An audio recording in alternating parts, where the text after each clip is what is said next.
यहाँ पर high shaded part यह शो कर रहा है कि अर्थव्यवस्था में अनएम्प्लॉयमेंट लेवल ज्यादा है, और अनएम्प्लॉयमेंट लेवल ज्यादा होने का तात्पर्य होता कि जहां पर अर्थव्यवस्था में डिप्रेशन की कंडीशन में या रिकवरी की कंडीशन में बेरोजगारी की मात्रा इसमें ज्यादा बढ़ती जाती है डिप्रेशन में, और रिकवरी में भी क्या होती है, अनएम्प्लॉयमेंट का स्टेज रहता, लेकिन अनएम्प्लॉयमेंट यहां पर कम होने के लक्षण दिखाई पड़ने लगते हैं। तो याद रखिए, एक व्यापार चक्र के अंतर्गत दो स्टेज होती है। पहली स्टेज आपकी प्रॉस्पेरिटी होती है, जिसको आप क्या कहते हैं कि अर्थव्यवस्था में तेजी की अवस्था कहा जाता है। इस अवस्था में फुल एम्प्लॉयमेंट से पॉइंट इकोनॉमी उठती है और ओवर एम्प्लॉयमेंट की तरफ चली जाती है। ओवर एम्प्लॉयमेंट का मतलब होता है जहां पर एक व्यक्ति को एक से अधिक जॉब के लिए अवसर उपलब्ध होते हैं, और जिसके परिणाम स्वरूप अर्थव्यवस्था में लगातार वस्तुओं तथा सेवाओं का मूल्य बढ़ता जाता, परिणाम स्वरूप लोगों को अच्छी सैलरी मिलती है। और बूम पॉइंट एक ऐसा पॉइंट होता है जहां पर अर्थव्यवस्था में सभी लेबर एम्प्लॉयड तो होते हैं, बट वेरी गुड सैलरी के साथ यहां पर काम करते हैं। दूसरी कंडीशन, इसी में रिसेशन प्रारंभ होती है। रिसेशन अर्थव्यवस्था की वो दशा होती है जब अर्थव्यवस्था में लगातार वस्तुओं तथा सेवाओं का मूल्य कम होता चला जाता है, जिसके परिणामस्वरूप एम्प्लॉयमेंट एवरेज स्पीड से तो ज्यादा होता है, लेकिन अब यहां पर लोगों की सैलरी कम होना प्रारंभ हो जाती है। ये लक्षण इकोनॉमी में दिखाई पड़ते हैं। तो इस प्रकार हम देख सकते हैं कि अर्थव्यवस्था में प्रॉस्पेरिटी की कंडीशन और रिसेशन की कंडीशन, दोनों कंडीशन में अगर एग्जाम में आपसे पूछा जाए तो आप कहिएगा इसमें ओवरफुल एम्प्लॉयमेंट पाया जाता है, बहुत अधिक मात्रा में रोजगार पाया जाता है।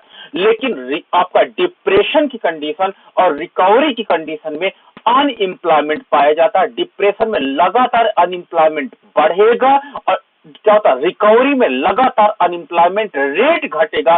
ठीक है, रेट घटेगा लेकिन रहेगा पूरा अनएम्प्लॉयमेंट ही। तो इस प्रकार हमने इसको एक टेक्निकल भाषा में सीखा कि व्यापार चक्र वास्तव में बिजनेस में चक्रीय उतार चढ़ाव को कहते हैं, और ये चक्रीय उतार चढ़ाव निश्चित है, यानी इसमें इसको किसी भी प्रकार से आप टाल नहीं सकते हो। हाँ, इस चक्र की वैल्यू अलग अलग हो सकती है, मान अलग अलग हो सकता है। तो जब हमने इसको अप्लाइड करके देखा और इनको ग्राफिकल रिप्रेजेंटेशन किया, तो आप देखिए कि आपका यूके की जो आपका इकोनॉमिक ग्रोथ है, उसका अगर मैंने पैटर्न को अगर ग्राफ पेपर पे लीजिए, तो यूके के ग्राफ के आपके इकोनॉमिक ग्रोथ का पैटर्न कुछ आपका व्यापार चक्र को इंगित करते हुए हमको प्राप्त हुआ था। तो इस प्रकार ये व्यापार चक्र से रिलेटेड है, और जिसमें देखिए आप हाई पॉइंट देख सकते हैं रिसेशन के है, जब अर्थव्यवस्था में बहुत ज्यादा मंदी आई थी। तो इकोनॉमी में बूम और मंदी, आप दोनों की कंडीशन, डिप्रेशन की कंडीशन और रिकवरी की कंडीशन, ये सारी कंडीशन देख सकते हैं। तो अर्थव्यवस्था में ये सारी चीजें दिखाई पड़ती हैं। तो इस प्रकार प्रोफेसर डब्ल्यू.सी. मिचेल ने कहा था, व्यापार चक्रों से आशय संगठित समुदायों की आर्थिक क्रिया में होने वाले उच्चावचनों की श्रृंखला से होता। अर्थात जो संगठित समुदाय है, जो ऑर्गेनाइज सेक्टर है, उनकी इकोनॉमिक एक्टिविटी में जो भी उच्चावचन की श्रृंखलाएं होती है, उसे हम लोग बिजनेस साइकिल की संज्ञा देते हैं। तो बिजनेस साइकिल क्या होता है, इकोनॉमी की वो कंडीशन होती है, आर्थिक क्रिया में होने वाले उच्चावचनों की श्रृंखला होती है।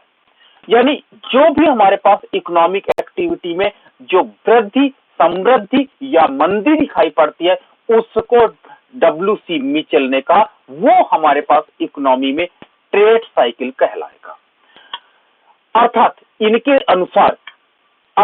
अनुसार इन इकोनॉमिक एक्टिविटी में होने वाले उतार चढ़ाव जो व्यापारिक आधार पर संचालित की जाती है, किंतु व्यापार चक्र के अंतर्गत उच्चावचन सम्मिलित नहीं किए जाते हैं, इनकी पुनरावृत्ति नियमित नहीं होती है। अर्थात जितना आपका बूम की कंडीशन फर्स्ट स्टेज में गई, आवश्यक नहीं कि उतना ही अगले स्टेज में जाए। उस अगले स्टेज में हो सकता है कि बूम की स्थिति पहले प्राप्त हो जाए या बूम की स्थिति बाद में प्राप्त हो, लेकिन आवश्यक नहीं कि वही टाइम लगे। तो पुनरावृत्ति नहीं होती है, यानी जब इकोनॉमी में व्यापार चक्रों का अध्ययन किया गया, तो व्यापार चक्र को संपादित होने में उतना ही समय नहीं लगा जितना कि पूर्व में लगा था, उससे ज्यादा या उससे कम लगा था। दूसरी पॉइंट हम देखते हैं कि जे.एम. कीन्स ने, जॉन मेनार्ड कीन्स ने बताया कि व्यापार चक्र की व्याख्या करते हुए लिखा कि व्यापार चक्र उत्तम व्यापार अवधि जिसमें कीमतों में वृद्धि दिखाई पड़ती है, बेरोजगारी के प्रतिशत में गिरावट दिखाई पड़ती है प्रथम अवस्था में। खराब व्यापार अवधि जिसमें कीमतों में गिरावट, यानी जब आपका मंदी की अवस्था होती है जिसको खराब व्यापार अवधि कहते हैं, इसमें लगातार प्राइस ऑफ कमोडिटी डिक्लाइन करती जाती है और अनएम्प्लॉयमेंट लगातार बढ़ता जाता है। तो अगर इनको हम जोड़ दें, पहले स्टेज को यानी उत्तम व्यापार अवधि और खराब व्यापार अवधि दोनों को यदि हम ऐड कर दें तो उससे जो चक्र प्राप्त होता है जे.एम. कीन्स के अनुसार वो व्यापार चक्र कहलाएगा। तो कीन्स क्या करते हैं, दो पार्ट में डिवाइड करते हैं। अब हम अगर इसकी विशेषता देखते हैं तो व्यापार चक्र की जो प्रमुख विशेषता है वो दो विशेषता हमने कल आपको डिस्कस की थी कि बेसिकली दो विशेषताएं होती हैं और ये व्यापार चक्र में पाई जाती है। ये दो प्रमुख विशेषताएं कौन कौन सी हैं? पहला होता है सामयिकता, पीरियडिकली, अर्थात व्यापार चक्र की एक प्रमुख विशेषता यह है कि व्यापार चक्र में उतार चढ़ाव एक क्रम में चलता रहता है। एक क्रम का मतलब होता है कि अर्थव्यवस्था में यदि अगर मंदी आती है, अर्थव्यवस्था यदि क्या होता है तेजी का शिकार होती है या मंदी का शिकार होती है, तो मंदी के बाद इकोनॉमी में तेजी का आना अनिवार्य है। तेजी आई है तो उसके परिणाम स्वरूप मंदी का आना अनिवार्य है, मंदी आई है तो पुनः तेजी का आना अनिवार्य है। इस प्रकार एक साइक्लिक फ्लक्चुएशन होना, इसको कहते हैं सामयिकता, अर्थात पीरियडिकली होता है जिसमें उतार चढ़ाव एक क्रम में चलता है, अर्थात विस्तार एवं संकुचन। विस्तार अगर होगा तो इकोनॉमी में संकुचन होगा, संकुचन होगा तो विस्तार होगा, एक दूसरे के पश्चात नियमित रूप से मध्यांतर काल से आते रहते हैं। इसको सामयिक चक्र, पीरियडिक साइकिल कहते हैं। प्रोफेसर एस.ई. थॉमस के अनुसार 19वीं एवं 20वीं शताब्दी के प्रथम भाग में अच्छे एवं बुरे व्यापार चक्र का परिवर्तन इस निमित्ता से हुआ कि लोगों ने एक व्यापार का साख चक्र मान लिया और जिसका कार्यकाल था 7 से 10 वर्ष तक का होता है। तो ये एक प्रकार का इसकी सबसे इंपॉर्टेंट विशेषता थी। और दूसरी मैंने इंपॉर्टेंट विशेषता आपके साथ कल डिस्कस की थी कि व्यापार चक्र में संक्रमिकता पाई जाती है। संक्रमिकता का तात्पर्य होता अगर इकोनॉमी नेशनल इनकम इकोनॉमी में तेजी से बढ़ती है तो इकोनॉमी अदर सेक्टर पर प्रभाव डालती है और अदर सेक्टर में एम्प्लॉयमेंट भी तेजी से बढ़ता है। और अगर अदर सेक्टर में एम्प्लॉयमेंट तेजी से बढ़ता है तो प्राइस ऑफ कमोडिटी भी बढ़ता हुआ नजर आता है और इकोनॉमी में इन्वेस्टमेंट ज्यादा बढ़ता नजर आता है एंड प्रॉफिट भी इकोनॉमी में लगातार बढ़ता नजर आता है। तो इस प्रकार अर्थव्यवस्था में संक्रमण फैल जाता है। संक्रमण का आप जानते हो मतलब कि संक्रमण का तात्पर्य होता अगर एक सेक्टर में हमको राइज दिखाई पड़ता, ग्रोथ दिखाई पड़ता तो अन्य सेक्टर में भी ग्रोथ दिखाई पड़ेगा। अगर एक सेक्टर में डिप्रेशन दिखाई पड़ता तो अन्य सेक्टर में भी डिप्रेशन दिखाई पड़ता, यानी एक का इंपैक्ट सभी पर पड़ता है। ये हमने स्टडी किया था कल, मेन पॉइंट्स थे इसके। यानी व्यापार चक्र की अन्य विशेषताएं भी अर्थशास्त्रियों ने बताई है कुछ। तो व्यापार चक्र की अन्य विशेषताओं को अगर हम देखते हैं तो इसमें उन्होंने अन्य विशेषताएं बताई कि कृषि के अतिरिक्त शेष उत्पादन तथा कीमतें एक ही दिशा में गतिमान होते हैं। एग्रीकल्चर सेक्टर में थोड़ा सा नहीं लागू होता, इन्होंने ये बताया। बाकी अगर प्राइस इकोनॉमी में बढ़ेगा तो सभी कमोडिटी का प्राइस बढ़ता जाएगा, लेकिन एग्रीकल्चर सेक्टर का हो सकता है कि प्राइस घटने लगे। कोई दूसरा, उपभोक्ता वस्तुओं तथा अस्थायी वस्तुओं की अपेक्षा पूंजीगत वस्तुओं तथा टिकाऊ वस्तु पर किए गए कुल व्यय में उतार चढ़ाव अधिक आया। जब स्टडी की गई तो कंज्यूमर गुड्स पर किया गया व्यय कम था, यानी इसका जो व्यापार चक्र मिला कंज्यूमर गुड्स का, उसमें फ्लक्चुएशन कम मिले, छोटे फ्लक्चुएशन मिले, लेकिन जो कैपिटल कमोडिटी थी, कैपिटल कमोडिटी में फ्लक्चुएशन हाई मिले थे। कुछ ऐसा रिपोर्ट इकोनॉमी ने दिया था कि उपभोक्ता यानी अस्थायी वस्तुओं की अपेक्षा, जैसे कंज्यूमर गुड्स और अस्थायी वस्तु की अपेक्षा जो कैपिटल कमोडिटी या टिकाऊ वस्तुएं हम लोग खरीदते हैं, इस पर व्यय का जो ट्रेड होता है उसमें हाई फ्लक्चुएशंस देखने को मिला था, जबकि कंज्यूमर गुड्स में लो फ्लक्चुएशंस देखने को मिला था। ये आप याद रखिएगा पॉइंट। कुल विक्रय की अपेक्षा तैयार माल पर किया गया व्यय अधिक घटता बढ़ता है। ठीक है, टोटल सेल्स निकालने से अपेक्षा आप टोटल आउटपुट पर का ट्रेंड निकालिए, आपको ट्रेड साइकिल पर ज्यादा ट्रेड साइकिल का उतार चढ़ाव मिलेगा in the respect of total sales. यानी टोटल रेवेन्यू को आप मत काउंट करिए किसी की, बल्कि टोटल आउटपुट को कैलकुलेट करिए। आप देखिएगा कि व्यापार चक्र में उतार चढ़ाव आपको ज्यादा मिलेंगे। कुल उत्पादन और कुल रोजगार में परिवर्तन में मुद्रा की मात्रा और उसकी प्रचलन गति में परिवर्तन होता है। अर्थव्यवस्था में कुल टोटल प्रोडक्शन और कुल एम्प्लॉयमेंट, टोटल एम्प्लॉयमेंट में परिवर्तन में ही मुद्रा की मात्रा और उसकी प्रचलन गति में परिवर्तन दिखाई पड़ा।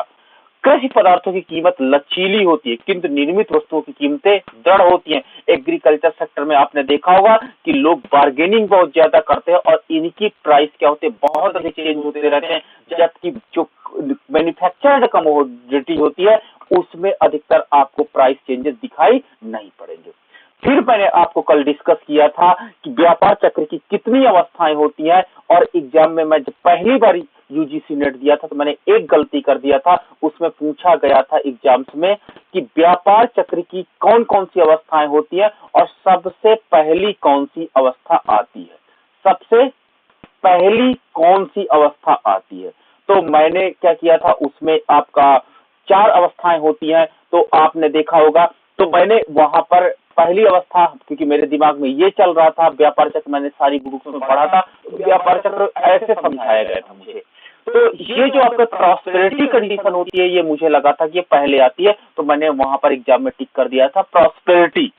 ठीक है, प्रॉस्पेरिटी मैंने टिक किया था कि व्यापार चक्र की सबसे पहली अवस्था कौन सी होती है, तो मैंने रखा टिक किया था तेजी की अवस्था। जो एग्जाम में मेरा यूजीसी तो मैंने अटेम्प्ट किया था, ये क्वेश्चन मेरा गलत हुआ था। वास्तव में सबसे पहले कंडीशन आती है अर्थव्यवस्था में मंदी की अवस्था आती है। ठीक है, मंदी की अवस्था सबसे पहले आती है, ये आप एग्जाम में याद रखिएगा कि व्यापार चक्र जो आपका ऐसे बनाया जाता है ये वास्तव में रॉन्गफुल है। ऐसे व्यापार चक्र नहीं बन सकता है। व्यापार चक्र बनाने का जो पैटर्न होता है वो अधिकतर मैंने बुक्स में देखा गड़बड़ है। व्यापार चक्र कभी भी आप प्लॉट करिए तो व्यापार चक्र कुछ ऐसे प्लॉट करना ज्यादा इंपॉर्टेंट है, क्योंकि सबसे पहले व्यापार चक्र में जो होता डिप्रेशन की कंडीशन यानी मंदी की कंडीशन देखी गई थी, फिर इकोनॉमी में रिकवरी देखी गई थी, फिर उसके बाद प्रॉस्पेरिटी देखी गई थी, और उसके बाद हमने को इकोनॉमी में क्या दिखाई पड़ी थी, इकोनॉमी में डिप्रेशन आपका दिखाई पड़ा था। तो इस प्रकार जो ये व्यापार चक्र होते हैं, सबसे पहले मंदी की अवस्था होती है। अगर आपसे एग्जाम में कभी पूछा जाए कि अर्थव्यवस्था में व्यापार चक्र किस स्टेज से प्रारंभ होता है, तो आप बोलिएगा मंदी की अवस्था से प्रारंभ होता है। जबकि बुक्स में आपके डायग्राम ऐसे मिलते हैं, और इंटरनेट साइट्स को आप सर्च करिएगा तो आपको कुछ इस तरह के व्यापार चक्र मिलेंगे, जिससे हमारे दिमाग में बैठ जाता है कि सबसे पहले तेजी की अवस्था विद्यमान होती है, जो हमारा रॉन्गफुल एक प्रकार का कॉन्सेप्ट डेवलप हो जाता है और लाइफ टाइम चलता रहता है। तो आपको वास्तव में व्यापार चक्र कुछ इस प्रकार का डेवलप करना होता है, लेकिन बुक्स में मैंने मोस्टली थ्योरी देखी है, तो एक्सप्लेनेशन इस पेज पर उन बुक्स ने किया, इस पेज पर, जिसके परिणामस्वरूप हमको याद में हो जाता है कि अर्थव्यवस्था में पहले तेजी आती है, फिर इकोनॉमी में अन्य कंडीशंस आती हैं। तो आपको मैं यहाँ क्रमबद्ध रूप में इस नोट्स में रखा हूं कि सबसे पहले आपको मंदी की अवस्था आती है, और कल मैंने आपको लेक्चर्स में बताया था कि अर्थव्यवस्था में किस प्रकार से इकोनॉमी वर्क करती है। दूसरा हमारे पास क्या होता है, वही चीजें हैं कि जब अर्थव्यवस्था में मंदी आएगी तो विनियोग का लेवल तेजी से गिरेगा। ठीक है, और यहां तक कि विनियोग का स्तर कभी कभी ये निगेटिव पाया जाता है, जिससे मल्टीप्लायर उल्टा काम करता है और राष्ट्रीय आय कई गुना कम हो जाती है। बड़े पैमाने पर इस अवस्था में बेरोजगारी छाई जाती है, न्यूनतम मजदूरी, न्यूनतम आय, न्यूनतम कीमतें और न्यूनतम लाभ सब कुछ मिनिमम हो जाता है। किसमें, मंदी की अवस्था में न्यूनतम अंतरराष्ट्रीय व्यापार हो जाता है, न्यूनतम ब्याज की दरें हो जाती है, और निराशाजनक आर्थिक परिवेश हो जाता है। आप अपने दिमाग में इस कॉन्सेप्ट को ऐसे लेकर के चलिए, आपको ज्यादा समझ में आएगा कि हम इस स्टेज की बात कर रहे हैं। ये स्टेज आपका है, यानी आपको T0 से T1 टाइम के बीच के अंतर के हम लोग स्टडी कर रहे हैं। तो आप अर्थव्यवस्था में T0 से T1 के बीच का जब अंतर अध्ययन करेंगे तो ये जो लाइन आपको नीचे की ओर जा रही है, इसमें आपको इस प्रकार के लक्षण दिखाई पड़ेंगे कि अर्थव्यवस्था में विनियोग कम रहेगा, उत्पादन का स्तर निम्न रहेगा, बड़े पैमाने पर बेरोजगारी दिखाई पड़ेगी, न्यून मजदूरी, सबसे कम मजदूरी स्तर हो जाएगा, अर्थव्यवस्था में सबसे कम इनकम होगी, चाहे वो नेशनल इनकम की बात करिए चाहे पर्सनल इनकम की बात करिए, न्यून कीमतें होंगी, प्राइस लेवल कंटिन्यू कम होता चला जाएगा और प्रॉफिट लेवल कंटिन्यू कम होता चला जाएगा। तो इस प्रकार अर्थव्यवस्था में सभी कुछ मिनिमम हो जाएंगे। अंतरराष्ट्रीय व्यापार, चौथा पॉइंट आप देख लीजिए, अंतरराष्ट्रीय व्यापार बहुत कम हो जाता है, इकोनॉमी में रेट ऑफ इंटरेस्ट बहुत कम हो जाएगा और अर्थव्यवस्था में रिकवरी जो आपका निराशाजनक जो होती है वो आर्थिक परिवेश डेवलप हो जाएगा, इकोनॉमिक इन्वायरमेंट आपका बहुत स्लो डाउन में दिखाई पड़ेगा। तो इस प्रकार आप अर्थव्यवस्था में ये सारे पॉइंट्स आप देख सकते हैं कि ये जो इंपॉर्टेंट पॉइंट्स है ये आपके लक्षण इकोनॉमी में नजर आने लगेंगे जो मैंने लाइट शेडेड किया है। तो ये इसकी विशेषता होती है कि अर्थव्यवस्था जब इस स्टेज में होती है तो इस स्टेज में अर्थव्यवस्था में यानी जब अर्थव्यवस्था मंदी के काल में यानी डिप्रेशन अवसाद के काल में होती है तो अवसाद के काल में ऐसे लक्षण दिखाई पड़ते हैं। फिर आपको हमने बताया कि दूसरी कंडीशन क्या होती है कि अर्थव्यवस्था फिर से रिकवरी करती है और रिकवरी करने के परिणाम स्वरूप अर्थव्यवस्था में सब कुछ हमको बढ़ता दिखाई पड़ता है। तो रिकवरी स्टेज में आप देख सकते हो कि रिकवरी स्टेज क्या होती है। रिकवरी स्टेज अर्थव्यवस्था में ये आप T0 से T1 की तरफ आ रहे होते हैं, अर्थात अर्थव्यवस्था में ये जो पॉजिटिव सिम्टम्स है ये पॉजिटिव सिम्टम्स दिखाई पड़ने लगते हैं। और यहां पर इकोनॉमी में क्या होता है, यहां पर इकोनॉमी में अर्थव्यवस्था में पुनरुद्धार करने वाली शक्तियां प्रबल हो जाती है। आप लास्ट में देखिए पुनरुद्धार करने वाली शक्तियां क्या होती है, निम्न हो सकती है लेकिन फिर भी क्या होती है, फिर से सजग हो जाती है, नवीन विधियों की न्यू आपका टेक्नोलॉजी आ जाती है, नए बाजार उपलब्ध होने लगते हैं, विनियोग के नए रूप हमको दिखाई पड़ने लगते हैं और नवीन उत्पादों का चलन इत्यादि मार्केट में आपको दिखाई पड़ने लगता है। अर्थात पुनरुद्धार की यह प्रक्रिया लगातार तेज होती चली जाती है। तो ये हमको इकोनॉमी में सिम्टम्स दिखाई पड़ने लगते हैं और इसमें आप देखिए मजदूरियां बढ़ने लगती हैं और यद्यप उसी अनुपात में नहीं बढ़ती जितनी अर्थव्यवस्था में कीमतें बढ़ती हैं, बढ़ते हुए लाभ को देख करके पूंजीगत निवेशक पुनः निवेश करने लगते हैं। तो इसमें इकोनॉमिक डेवलपमेंट के सिम्टम्स दिखाई पड़ने लगते हैं, इसलिए इस स्टेज का नाम है रिकवरी या पुनरुद्धार की अवस्था हम लोग कहते हैं। फिर अगला है फुल एम्प्लॉयमेंट स्टेज। हम लोग क्या करते हैं, प्रॉस्पेरिटी में पहुंचते हैं। इस प्रॉस्पेरिटी को संपन्नता की अवस्था कहते हैं, इसे तेजी की अवस्था कहते हैं। तेजी की अवस्था में अर्थव्यवस्था में कुछ आपको सिम्टम्स जो मिलेंगे वो कुछ आपको हम लोग यानी इस पॉइंट पर आ जाते हैं, हम लोग इस पॉइंट पर आ जाते हैं और यहां पर आप देखिए कि तेजी के साथ साथ हम लोग फुल एम्प्लॉयमेंट यानी ये आपका फुल एम्प्लॉयमेंट स्टेज है, ये आपका फुल एम्प्लॉयमेंट स्टेज है।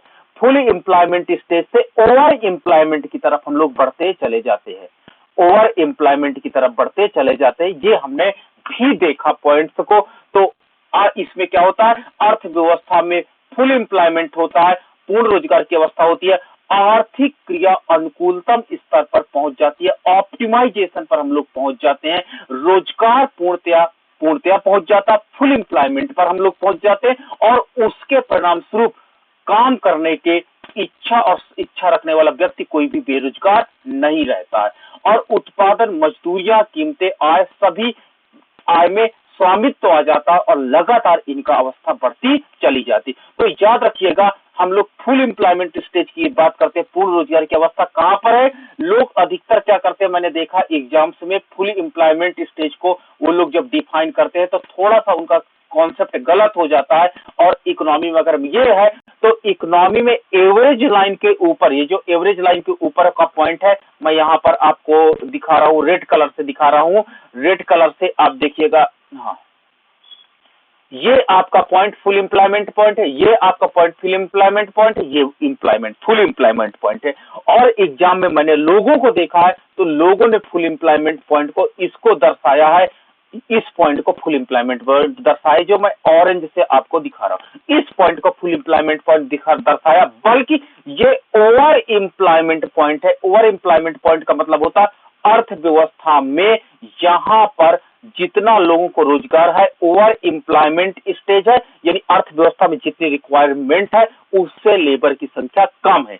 ये केवल आपके ये पॉइंट फुल एम्प्लॉयमेंट पॉइंट है, और इस अर्थव्यवस्था में ये अर्थव्यवस्था की एक कंडीशन होती है, बेस्ट कंडीशन, और उसके बाद इकोनॉमी में और अधिक तेजी आती है, और अधिक तेजी आती है, तो तेजी आने के परिणाम स्वरूप अर्थव्यवस्था लगातार ऊपर की ओर बढ़ती चली जाती है। तो लगातार अर्थव्यवस्था ऊपर की ओर बढ़ती जाती है। तो तेजी की अवस्था कब आती है? तेजी की अवस्था तब आती है जब अर्थव्यवस्था पूर्ण रोजगार की बाद भी विनियोग होते रहते हैं, तो हमको तेजी की अवस्था आती है। तथा वास्तविक उत्पादन में वृद्धि तो नहीं होती है, क्योंकि संसाधन पूर्ण उपभोग हो चुका होता। जितने हमारे देश में लेबर होते, सबको रोजगार पहले ही मिल चुका होता। उसके बाद जो लेबर फुल एम्प्लॉयमेंट स्टेज से ऊपर की जब हम लोग चर्चा करते, तो उससे उत्पादन तो उतनी तेजी से नहीं बढ़ता, बढ़ की कीमतों में वृद्धि तेजी से दिखाई पड़ती है। और जब कीमतें बढ़ेंगी तो याद रखना, प्राइस बढ़ने से इकोनॉमी में प्रॉफिट भी ज्यादा तेजी से यहां पर बढ़ता हुआ दिखाई पड़ता। तो इकोनॉमी में प्राइस एंड प्रॉफिट हमको ज्यादा बढ़ता हुआ दिखाई पड़ता, जिससे सभी उद्योगों में अत्यधिक विनियोग होने लगता है। इससे पहले रोजगार पर लगे हुए उत्पादन के साधनों पर चारों ओर से दबाव बढ़ जाता है। इस अवधि में अर्थव्यवस्था के प्रत्येक क्षेत्र में उत्पादन बढ़ता है।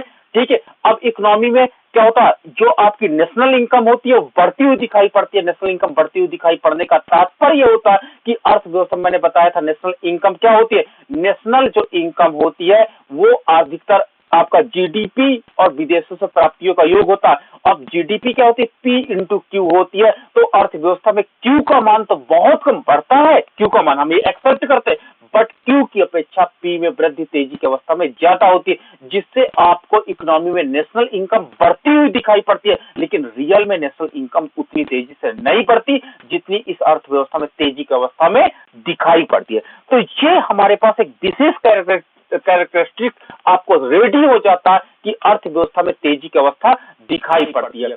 नई नई इमारतों का निर्माण होता है, नए नए कल कारखाने स्थापित किए जाते हैं, और नए व्यापार निकलते हैं। इस तरह एक अवस्था भी आती है जो अत्यधिक रोजगार, जिसको हाइपर एम्प्लॉयमेंट की संख्या दी जाती है, जिसको हम लोग बूम की अवस्था कहते हैं। इस कंडीशन में हाइपर एम्प्लॉयमेंट होता है, अत्यधिक रोजगार होता है। अत्यधिक रोजगार में अर्थव्यवस्था में नुकसान ये होता है कि लोग क्या होते हैं, ज्यादा पैकेज मांगते हैं। नहीं, हम 10 लाख में काम नहीं करेंगे, हम 20 लाख में काम करेंगे।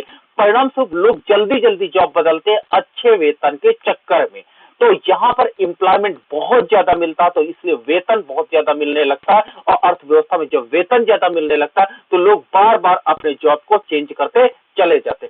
यद्यपि इस अवस्था में नकद मजदूरी बढ़ जाती है। देखिए, नकद मजदूरी बढ़ जाती है, परंतु मूल्य इतनी तेजी से बढ़ता है कि वास्तविक मजदूरी घट जाती है। टेक्निकल पॉइंट है, एग्जाम में आपसे पूछा जा सकता है कि तेजी की अवस्था में कौन सी मजदूरी बढ़ती है, तो आप बोलिएगा मॉनेटरी वेज बढ़ेगा, क्योंकि अर्थव्यवस्था में लोग 10 लाख से बचा 20 लाख का वेतन लेंगे। लेकिन क्या होता है, यहाँ पर प्राइस ऑफ कमोडिटी ज्यादा होने के कारण इकोनॉमी में रियल वेज कंटिन्यू कम होती चली जाती। तो ये अर्थव्यवस्था के कंडीशन दिखाई पड़ी थी। इसके बाद क्या होता, अब देखिए लाभों में प्रतिदिन वृद्धि होती। इसमें क्या होता, लगातार प्रॉफिट लगातार इंप्रूव होता जाता, जिसके परिणाम स्वरूप इन्वेस्टमेंट भी लगातार इंप्रूव होता चला जाता, और ये असामान्य तरीके से उठता चला जाता। और ये प्रॉफिट जो होता है यहाँ पर सुपर नॉर्मल प्रॉफिट प्रोड्यूसर को प्राप्त होने लगता, तथा कुल मिलाकर लाभ प्रसार प्रॉफिट इन्फ्लेशन दिखाई पड़ता है। यानी प्रॉफिट के कारण भी लगातार प्रॉफिट बढ़ने का इन्फ्लेशन दिखाई पड़ता है, अग्नि में घी डालने का काम करता है। प्रॉफिट इतना तेज बढ़ जाता है कि इन्वेस्टमेंट बढ़ाते जाते हैं प्रोड्यूसर, और एक प्रकार से हमारे पास इकोनॉमी की कंडीशन बैड होती लगातार चली जाती है, तेजी और बढ़ती चली जाती है। तो ये इकोनॉमी में सिम्टम्स मिलते हैं, तेजी की अवस्था में इतने सिम्टम्स मिलते हैं। इन पॉइंट्स को आपको बहुत अधिक नोट करके एग्जाम में चलना होगा। इसके बाद लास्ट में आता है रिसेशन। रिसेशन अर्थव्यवस्था की वो अवस्था होती है जब आपने देखा होगा कि अर्थव्यवस्था बूम पर पहुंच जाती है। बूम पर पहुंचने के बाद ये आपका पॉइंट बूम का पॉइंट होता है। जब अर्थव्यवस्था बूम पर पहुंच जाए, अब बूम से इकोनॉमी लौटती है, लेकिन एवरेज की अपेक्षा ऊपर होती है। तो इस कंडीशन को हम लोग क्या करते हैं, रिसेशन की अवस्था नाम देते हैं। रिसेशन जिसमें क्या होता है, अवरोध की अवस्था होती है। इसमें के लक्षण हमको ये दिखाई पड़ते हैं कि इसके परिणाम स्वरूप अर्थव्यवस्था में सब कुछ डिक्लाइन होने लगता है, इन्वेस्टमेंट प्रॉफिट रेट लेकिन औसत की अपेक्षा अधिक होती है। और इस अवस्था में आप देख सकते हो कि इस अवस्था में बेरोजगारी से आय, व्यय, कीमतों एवं लाभ की दरों में कमी होना प्रारंभ हो जाती है। अवरोध या प्रतिसार का संचयी प्रभाव यानी अन्य अर्थव्यवस्था पे अन्य जगह पड़ता है कि जब एक बार अवरोध प्रारंभ हो जाता है तो धीरे धीरे उसका प्रभाव बढ़ता चला जाता है और ये मंदी का रूप धारण कर लेता है। जब अर्थव्यवस्था सब कुछ डिक्लाइन होने लगता है तो अर्थव्यवस्था में एक ऐसा स्टेज आ जाता है जिसमें सब कुछ लगातार कम होता चला जाता है और व्यापार चक्र शुरुआत से ही और मंदी के पुनरागमन से ही इसकी पूर्णता होती है। व्यापार चक्र की 5 अवस्थाएं होती हैं। 5 अवस्थाओं का मतलब होता है कि इसमें अर्थशास्त्रियों ने इन अवस्थाओं को भी जोड़ दिया। आप ध्यान से देखिएगा, होती 4 ही है लेकिन अर्थव्यवस्था में कौन सी अवस्था? आपका ये जो पहला पोर्शन है ये तेजी की अवस्था, फिर आपकी रिसेशन, फिर डिप्रेशन और आपका क्या होता है रिकवरी और फुल एम्प्लॉयमेंट को भी अर्थशास्त्री एक अवस्था के नाम पे दे देते हैं। तो ये जो 3 डॉट पॉइंट है, एक आपका ये पॉइंट, दूसरा आपका ये पॉइंट, सेकंड पॉइंट और थर्ड पॉइंट, इन पॉइंट्स को भी इकोनॉमिस्टों ने नाम दिया और इसका फुल एम्प्लॉयमेंट स्टेज नाम देते हैं। तो इसको भी अर्थव्यवस्था में एक अवस्था माना जाता है। ठीक है, तो ये मैंने कल जो आपको पढ़ाया था उसका पूरा आपका एक प्रकार से मैंने उसके मेन पॉइंट्स को एक बार फिर से आपको रिकॉल कर दिया है ताकि इसके मेन पॉइंट्स आपको याद रहें। ठीक है, और अब हम आप चलते हैं, आज हम लोग अब स्टडी करते हैं कि अर्थव्यवस्था में जो इकोनॉमी में कंडीशन आती है आपकी सिद्धांत, मैं आपको व्यापार चक्र के प्रकार भी बताऊंगा लेकिन ये पहले हम लोग सिद्धांत डिस्कस करेंगे। और आज जो हम सिद्धांत डिस्कस करने जा रहे हैं, सबसे पहले हम लोग सिद्धांत डिस्कस करने जा रहे हैं हॉट्रे का व्यापार चक्र। सबसे पहले हम लोग सिद्धांत डिस्कस करेंगे हॉट्रे का व्यापार चक्र। जो हॉट्रे थे इकोनॉमिस्ट, उन्होंने व्यापार चक्र के कारणों को बताया। तो उन्होंने पहला अपना सिद्धांत प्रस्तुत किया और इस सिद्धांत में उन्होंने बताया कि व्यापार चक्र का मुख्य कारण होता है मुद्रा। इन्होंने कहा व्यापार चक्र होने का मुख्य वजह जो होती है वो होती है इकोनॉमी में मॉनेटरी मौद्रिक नीतियां। अर्थात व्यापार चक्र होने का हॉट्रे ने सिद्धांत माना। हॉट्रे ये बोलते हैं कि व्यापार चक्र होने का मुख्य कारण होता है मौद्रिक घटना, यानी व्यापार चक्र एक मौद्रिक घटना होती है। मौद्रिक घटना होती है, ये पॉइंट आप नोट रखना। ठीक है, एग्जाम्स में पूछा जाता है कि मौद्रिक घटना किसे ने माना कि व्यापार चक्र एक मौद्रिक घटना है, तो आप बोल देना हॉट्रे ने कहा कि व्यापार चक्र एक नितांत मौद्रिक समस्या है। ठीक है, हॉट्रे ने कहा था कि व्यापार चक्र एक नितांत मौद्रिक घटना होती है और अर्थव्यवस्था में रिजर्व बैंक ऑफ इंडिया के पॉलिसी के अनुसार, आरबीआई की पॉलिसी के अनुसार ही व्यापार चक्र होते हैं। उन्होंने कहा कि यदि अर्थव्यवस्था में लोचशील मौद्रिक नीतियां बनाई जाती हैं, अर्थव्यवस्था में लोचशील मौद्रिक नीतियां बनाई जाती हैं तो अर्थव्यवस्था में व्यापार चक्र तेजी की तरफ बढ़ता है और तो लोचशील मौद्रिक नीतियों के परिणाम स्वरूप अर्थव्यवस्था में तेजी आती है और वही कठोर मौद्रिक नीतियों के परिणाम स्वरूप अर्थव्यवस्था में मंदी के लक्षण आते हैं। उन्होंने ये रीजन दिया है। लोचशील मौद्रिक नीति क्या है? अब पहला प्रश्न आता है कि इकोनॉमी में लोचशील मौद्रिक नीति क्या होगी? तो लोचशील मौद्रिक नीति वो मौद्रिक नीति होती है जब अर्थव्यवस्था में ब्याज की दर कम होती है और आरबीआई चाहती है कि अर्थव्यवस्था में साख सृजन ज्यादा हो और अर्थव्यवस्था में सप्लाई ऑफ मनी ज्यादा हो। जब इकोनॉमी में आरबीआई चाहती है कि ब्याज के दर को कम करके या आरबीआई प्रतिभूतियों को खरीद करके, वर्ड ध्यान से सुनिएगा, आरबीआई पहला तरीका अपनाती है ब्याज की दरों में कमी करके या प्रतिभूतियों को खरीद करके। जब ये प्रतिभूतियां एसबीआई से खरीदेगा तो बदले में सर्कुलेशन में मनी छोड़ेगा, अर्थव्यवस्था में मुद्रा को छोड़ेगा। तो इस प्रकार आरबीआई का एक टारगेट होता है लोचशील मौद्रिक नीति को अपनाता है और लोचशील मौद्रिक नीतियों के जरिए अर्थव्यवस्था में मुद्रा के प्रवाह को या मुद्रा की मात्रा को अर्थव्यवस्था में बढ़ा देता है, मुद्रा की मात्रा को अर्थव्यवस्था में बढ़ा देता है। और जब अर्थव्यवस्था में मुद्रा की मात्रा बढ़ जाएगी तो उसके परिणाम स्वरूप अर्थव्यवस्था में आप देखोगे कि प्राइस ऑफ कमोडिटी बढ़ जाएगा। जब वस्तुओं का मूल्य बढ़ेगा तो वस्तुओं तथा सेवाओं का मूल्य बढ़ने से इकोनॉमी में प्रॉफिट बढ़ेगा, और जब इकोनॉमी में प्रॉफिट बढ़ेगा तो उसके परिणाम स्वरूप इन्वेस्टमेंट बढ़ेगा, और इन्वेस्टमेंट से गुणक काम करेगा और नेशनल इनकम और तेजी से बढ़ेगी, परिणाम स्वरूप इकोनॉमी में एम्प्लॉयमेंट बढ़ेगा। ठीक है, तो इस प्रकार लोचशील मौद्रिक नीति व्यापार चक्र के ऊपरी पोर्शन के लिए जिम्मेदार है, इस पोर्शन के लिए जिम्मेदार है।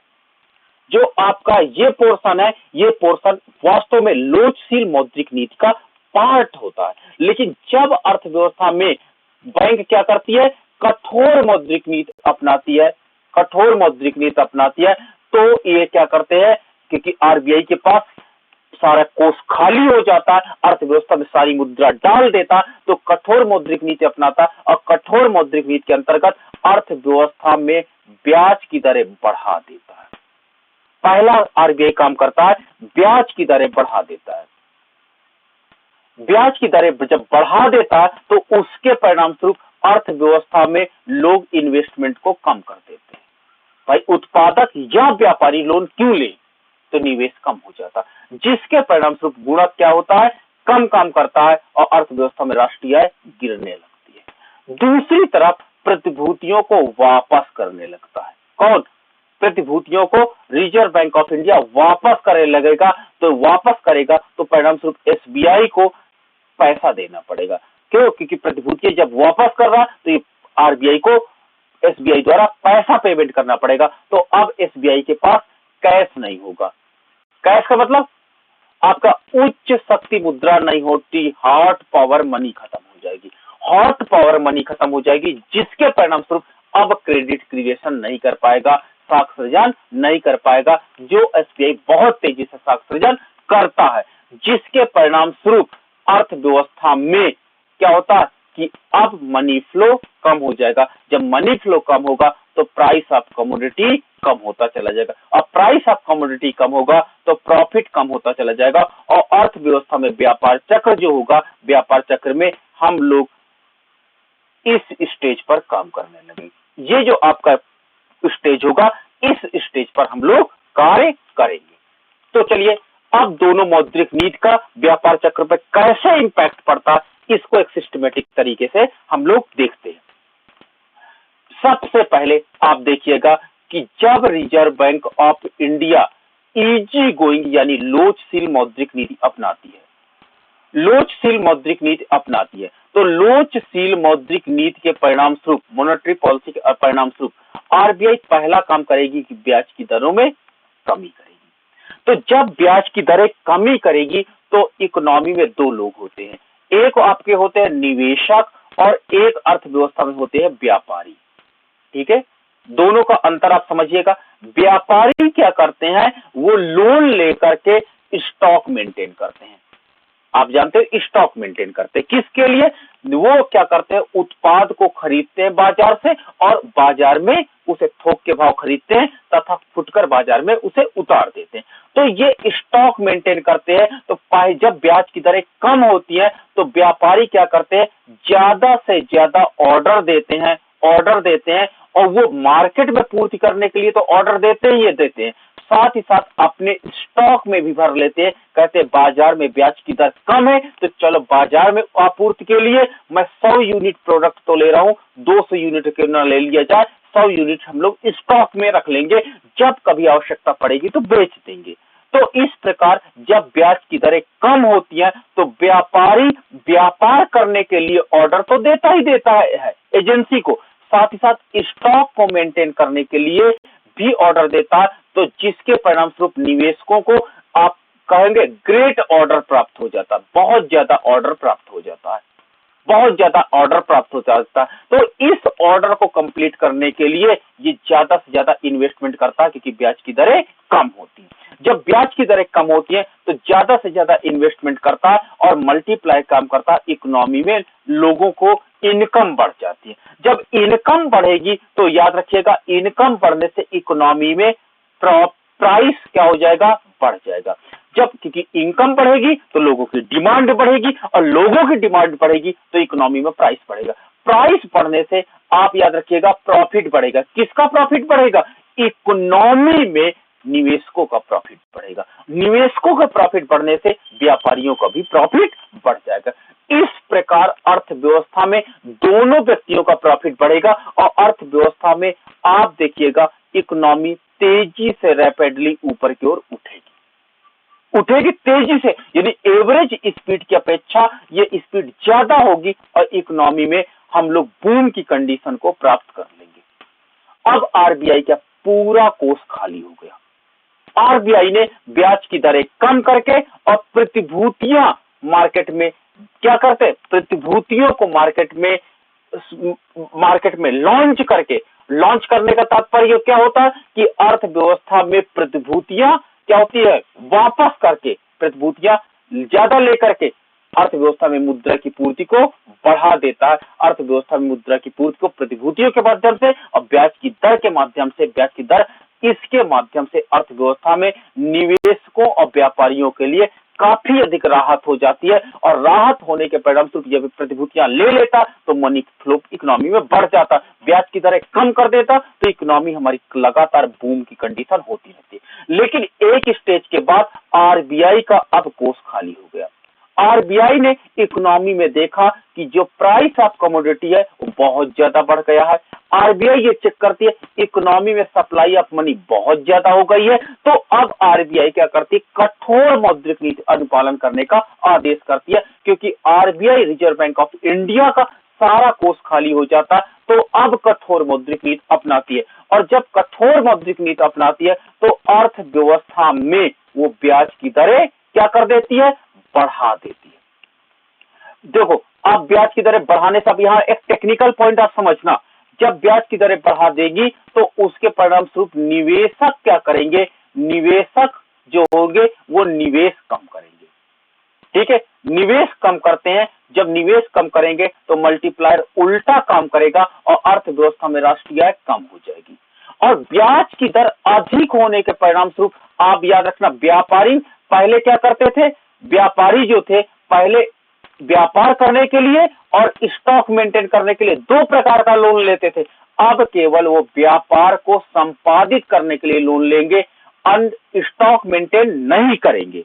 क्यों? क्योंकि ब्याज की दर ज्यादा है।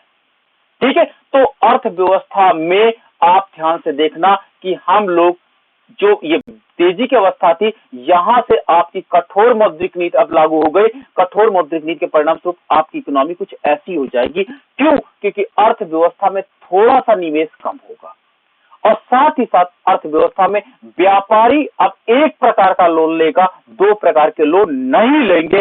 पहले वो व्यापार करने के लिए लोन लेता था और दूसरा स्टॉक मेंटेन करने के लिए लोन लेता था। ठीक है, तो जब दो प्रकार का लोन लेता था तो इकोनॉमी में इकोनॉमिक एक्टिविटी ज्यादा होती थी। अब इस लोन को नहीं लेगा, क्यों? क्योंकि ब्याज की दरें महंगी है, और ब्याज की दरें महंगी होने के परिणाम स्वरूप अर्थव्यवस्था में इस प्रकार का अब लोन नहीं लिया जाएगा, और केवल व्यापार को मेंटेन करने के लिए लोन लेना पड़ेगा। ठीक है, तो देखिए लोन का अमाउंट कम होगा, व्यापार का केवल व्यापार के लिए लोन लिया जाएगा, तो इकोनॉमिक एक्टिविटी कम हो जाएगी और हम लोग यहां से यहां पे चलने लगेंगे। ठीक है, इकोनॉमिक स्पीड उतनी तेज नहीं होगी, एवरेज से देखिए अभी तेज है, बट इकोनॉमी में जो तेजी की अवस्था में कंडीशन थी उस अवस्था में हम नहीं रहेंगे, बल्कि अब हम लोग क्या करेंगे, कंटिन्यू क्या हो जाएगा, लगातार हम लोग नीचे की ओर चलेंगे और नीचे की ओर चलते चले जाएंगे। ओके, अब कठोर मौद्रिक नीति को अर्थव्यवस्था में अब देखिए आरबीआई और अधिक कठोर कर देता है। जब मंदी कब आती है, जब आरबीआई कठोर मौद्रिक नीति को और कठोर कर देता है। और कठोर का मतलब होता है, और कठोर का मतलब अत्यधिक रिजिड कर देता है। आपका ब्याज की दर तो ज्यादा कर ही देता है, और आरबीआई इस अवस्था में थर्ड स्टेज में क्या करता है, आरबीआई पुराने ऋणों की उगाही करने लगता है। लो, पुराने ऋणों की उगाही करने लगता है। उगाही के मतलब ऑर्डर निकाल देता है आरबीआई कि मैं ब्याज की दर तो कम कर दिया, लेकिन जो व्यापारी और इन्वेस्टर मेरे ऋण लिए हैं, जो निवेशक और व्यापारी मेरे ऋण लिए, उनको अविलंब आप चुकता करो, वापस करो, जिसके परिणाम स्वरूप इकोनॉमी में क्या होता है, निगेटिव इन्वेस्टमेंट और ज्यादा होता है। अब जितना इन्वेस्टर के पास पैसा है वो सबका सब आरबीआई अपने पास समेट लेता है। जितना व्यापारी के पास पैसा है, जिससे वो व्यापार कर रहा था, ज्यादा लोन नहीं ले रहा था, वो अब क्या होता, सारी की सारी मनी जो होती है वो क्या हो जाएगी, आरबीआई के पास वापस चली जाएगी। तो इकोनॉमी में price of commodity average level से कम हो जाएगा, इन्वेस्टमेंट एवरेज लेवल से कम हो जाएगा, और इकोनॉमी में लगातार क्या होता है, इन्वेस्टमेंट कम होगा, व्यापार कम होगा, नेशनल इनकम डिक्लाइन करेगी, और इतनी तेजी से डिक्लाइन करेगी कि हमारी इकोनॉमी एवरेज यानी फुल एम्प्लॉयमेंट स्टेज से इकोनॉमी नीचे की ओर आ जाएगी इकोनॉमी नीचे की ओर। ठीक है, नीचे की ओर इकोनॉमी आ जाएगी, और परिणाम स्वरूप हम लोग यहां पर आ जाएंगे। अब इकोनॉमी में आप देखिएगा आरबीआई का कोष फिर से भर जाएगा। क्यों? क्योंकि पहले तो उसने ब्याज की दर ज्यादा किया, इसलिए लोग लोन नहीं ले रहे थे, और इस स्टेज में पुराने ऋणों की उगाही तथा प्रतिभूतियों को लौटाने लगता है, प्रतिभूतियों को लौटाने लगता है। ये दो एक्टिविटी आरबीआई अपना देता है। जब प्रतिभूतियां लौटाएगा, आपसे कहेगा कि आप किसान बचत पत्र अपना वापस लो, हमको पैसा दो, तो परिणाम स्वरूप इकोनॉमी में क्या हो जाएगा, तो हम इकोनॉमी में सप्लाई ऑफ मनी कम हो जाएगी, और अर्थव्यवस्था एवरेज से फुल एम्प्लॉयमेंट नीचे से नीचे चलने लगेगी। और चौथी अवस्था जब होती है तो आरबीआई का कोष फिर से भर जाता है, और आरबीआई कोष पूर्ण होने के कारण रिजर्व बैंक ऑफ इंडिया फिर से ब्याज की दरों में कमी करने लगती है। किसमें? जब अर्थव्यवस्था में हम सबसे नीचे की अवस्था में पहुंच जाते हैं, और आरबीआई हम यहां पर पहुंच जाते हैं, इस पॉइंट पर आप T1 टाइम पर पहुंच जाते हैं सपोज है, तो आरबीआई यहां पर फिर से क्या होती है, ब्याज की दरें कम करती है, और ब्याज की दरें कम करने के परिणाम स्वरूप अर्थव्यवस्था में फिर से इन्वेस्टमेंट बढ़ता है, व्यापारी फिर से व्यापार की क्रिया संपन्न करने के लिए लोन लेते हैं, और अर्थव्यवस्था में क्या होता है, मल्टीप्लायर पॉजिटिव काम करता है, इकोनॉमी में नेशनल इनकम बढ़ जाता है, और व्यापार ज्यादा होने से इकोनॉमी में सप्लाई ऑफ मनी बढ़ती है, इकोनॉमी में price of commodity continue improve होती है, प्राइस ऑफ कमोडिटी इंप्रूव होने से क्या होता है, इकोनॉमी में नेशनल इनकम भी इंप्रूव होती चली जाती है, और इकोनॉमी में हम फिर से फुल एम्प्लॉयमेंट पॉइंट की तरफ अग्रसारित होते हैं, और एक लेवल के बाद हम लोग फुल एम्प्लॉयमेंट पॉइंट पर आ जाते हैं। तो फुल एम्प्लॉयमेंट पॉइंट पर जो हम आ जाते हैं, यही इकोनॉमी का ट्रेड साइकिल कंप्लीट कर देता है, यही हॉट्रे का सिद्धांत है।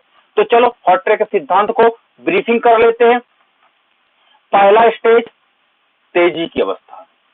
तेजी की अवस्था, तेजी की अवस्था में आरबीआई जो होती है वो लोचशील मौद्रिक नीति को अपनाती है। लोचशील मौद्रिक नीति अपनाने का तात्पर्य होता है कि अर्थव्यवस्था में ब्याज की दरें कम कर देता है, और साथ ही साथ प्रतिभूतियां अपने पास ले लेता है। जब प्रतिभूतियां अपने पास रख लेता है तो उससे अर्थव्यवस्था में सप्लाई ऑफ मनी बढ़ती है, ब्याज की दर कम होने से इकोनॉमी में इन्वेस्टमेंट का मात्रा बढ़ता है, और अर्थव्यवस्था लगातार ग्रोथ करती चली जाती है। ठीक है, दूसरी अवस्था होती है, आरबीआई क्या करती है कि मंदी की अवस्था होती है। मंदी की अवस्था में आरबीआई ब्याज की दरों में बढ़ोतरी कर देती है, लेकिन प्रतिभूतियों पर वो कोई छेड़खानी नहीं करती है, पुराने लोनों पर कोई बात नहीं करती है, केवल ब्याज की दरें बढ़ा देती है, जिससे इन्वेस्टमेंट क्या हो जाता है, कम हो जाता है, और इन्वेस्टमेंट कम होने से राष्ट्रीय आय कम होने लगती है। थर्ड स्टेज आपका है अवसाद का अवस्था। अवसाद की अवस्था वो अवस्था होती है जब इकोनॉमी में ब्याज की दरें तो ज्यादा होती है, साथ ही साथ रिजर्व बैंक ऑफ इंडिया कहते हैं कि आप हमारे पुराने लोन की वापसी कर दो, लोन की वापसी करने का आदेश जारी कर देती है। तो एक तरफ तो ब्याज की दर महंगी है, दूसरी तरफ लोन वापसी का आदेश करता है, तो इन्वेस्टमेंट और तेजी से गिरता है और इन्वेस्टमेंट तेजी से गिरने के परिणाम स्वरूप गुणक उल्टा काम करता है और राष्ट्रीय आय बहुत तेजी से कम होती जाती है। और चौथी अवस्था होती है जब आरबीआई का कोष भर जाता है तो पुनः क्या करती है आरबीआई लोचशील मौद्रिक नीति को अपनाती है और लोचशील मौद्रिक नीति अपनाने के परिणाम स्वरूप अर्थव्यवस्था में इन्वेस्टमेंट पुनः बढ़ना प्रारंभ हो जाते हैं। तो इस प्रकार प्रोफेसर हार्ट्रे ने बताया कि अर्थव्यवस्था में व्यापार की अवस्था होने का एकमात्र कारण है आरबीआई की मौद्रिक नीति, और यह मौद्रिक नीति लोचशील और बेलोचशील मौद्रिक नीति होती है। इसके माध्यम से अर्थव्यवस्था में व्यापार चक्र की घटना संपादित होती है। तो ये था आपका, आज हमने आपको पढ़ाया हार्ट्रे का मौद्रिक नीति सिद्धांत, जिसके आधार पर व्यापार चक्र का इन्होंने कारण बताया कि एकमात्र कारण होता कि अर्थव्यवस्था में व्यापार चक्र केवल मुद्रा की मात्रा में परिवर्तन करने के परिणाम स्वरूप व्यापार चक्र की घटना घटित होती है, अन्य कोई कारण नहीं।